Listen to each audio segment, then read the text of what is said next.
Good morning. So I am here doing my exchange.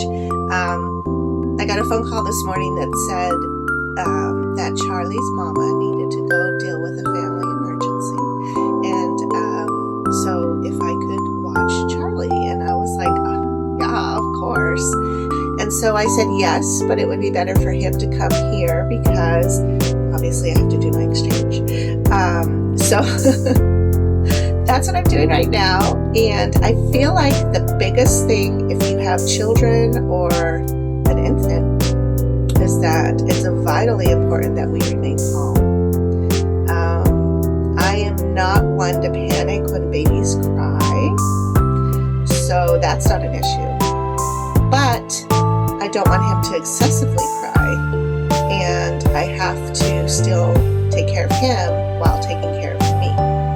So let me show you how I did it. So I am connected. I went ahead and sterilized, had my bag ready, I got everything done. I moved him in here, and then I went ahead and washed my hands and connected sanitarily. And then I do have my hand sanitizer here so that I can keep doing and using that to make sure that I'm also sterile. But let me show you. There he is. Looks pretty pink. Oh, you know, I have my setting as elegant, so that's why he looks pretty orange. Okay, we're back at it. I took off that elegant setting. It's a filter, and decided to go ahead and show you that he is not that terribly orange. But he's doing pretty good. He's drinking mama's milk, and I'm just going to continue on doing my exchange per usual. If I have to pick him up, that is going to be okay because, again, he's not a germy-filled baby. I just don't want to panic over germs for no reason. Again, I do have my hand sanitizer here so that I'm able to make sure that I do disinfect in case I have to pick him up and something weird happens. I mean, he could poop, he could explode out of his diaper, he could spit on me, which he already did this morning. But none of that is like terrible. I feel like it's just not dangerous. I mean, he is like the purest form of human right now. Perfect. So I'm not going to panic over whatever germs he might have on him, especially just because I did sanitize everything. Of course, I have my hand sanitizer here from Baxter, so I'm pretty confident that everything's going to be okay. But I'm going to let you go so I can focus in on what's going on and make sure that he's okay, double check me. So today's just going to be a little bit of an adventure until his parents come and get him. So, okay, I will talk to you guys soon. Bye. I'm editing video, doing my dialysis. And look who's falling asleep.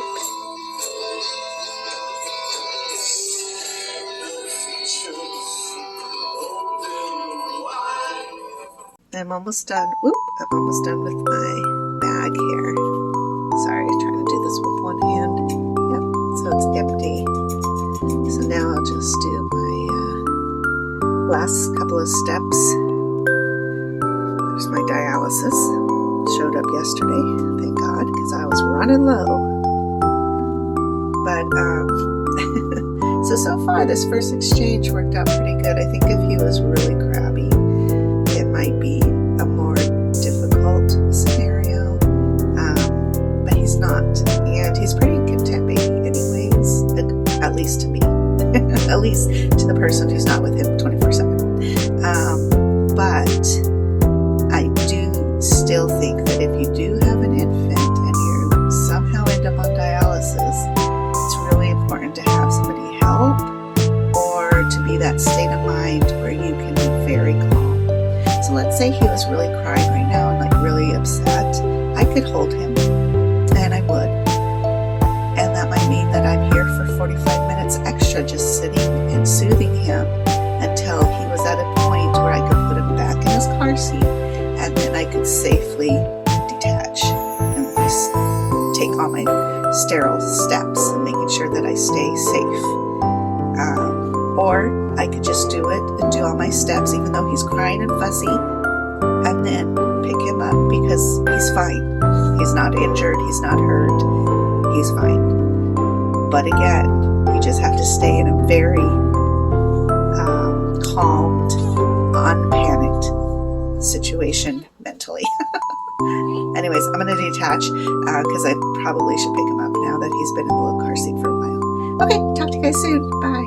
Just filled up his bottle. He's got little baby bottle there, and he's in the bedroom and he's fine. He's fussing a little bit, but it doesn't matter. I got me some orange juice because I just did my exchange and I like to have he's still in his car seat and he's fine. He's vocalizing, but that doesn't mean that he's upset or hurt or, he's fine.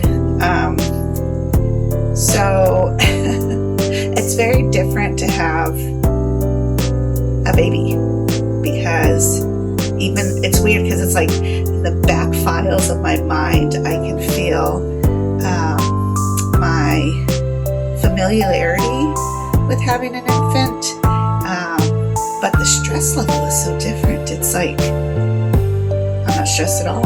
He can cry, he can fuss, he can get upset, whereas I guess with your own child you're like a little bit more panicked, like, why are they upset? What are they doing? And maybe it's your first child that you're like that. I don't know. I just never really had issues with my kids crying excessively. Now, they weren't allowed to throw fits. Like, my children were not that kid throwing themselves down on the ground at Target. Oh, no. Because Mama's going to end that real fast. Which Charlie and Gus will both have to learn if they're with me. They don't get to do that either. But it's interesting to be the Awila, which is the Native American name for grandmother in Quechua, and it comes from an Inca language. So because that is my culture, that's what I would prefer to be called.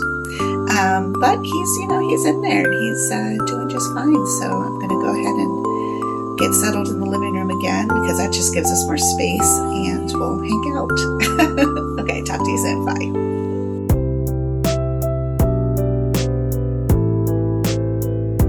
So, Charlie fell asleep.